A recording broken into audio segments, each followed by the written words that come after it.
Mesdames et messieurs, je vous salue.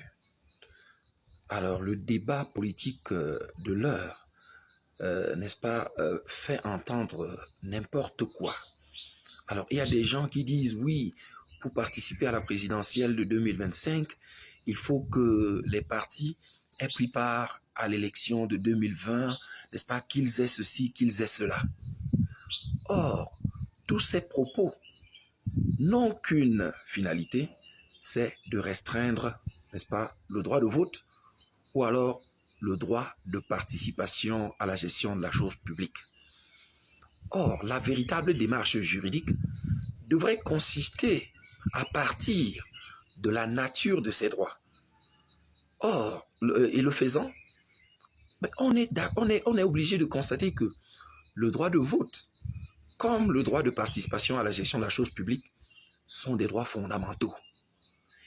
Et dès lors qu'on est d'accord qu'il s'agit de droits fondamentaux, mais par essence, un droit fondamental a vocation à être exercé le plus librement possible et par tout le monde, sans restriction.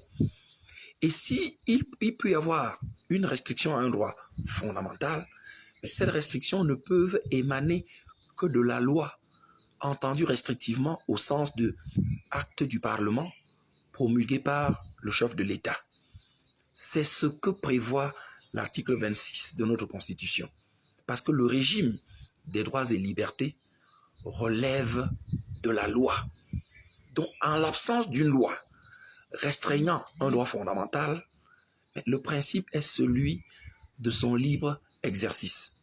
Et donc, tous les propos que les gens tiennent tendant à restreindre l'exercice du droit de vote ou bien l'exercice du droit de participation à la gestion de la chose publique, mais tous ces propos ne peuvent être crédibles mais que s'ils sont sous-tendus par un texte formel de loi. Et j'ai dit, il ne s'agit même pas de n'importe quel texte, parce qu'un règlement ne peut pas avoir pour effet de restreindre un droit fondamental. C'est ce qui est clairement relevé par l'article 26 de notre Constitution. Il n'y a qu'une loi, un acte du Parlement promulgué par le chef de l'État pour restreindre un droit fondamental.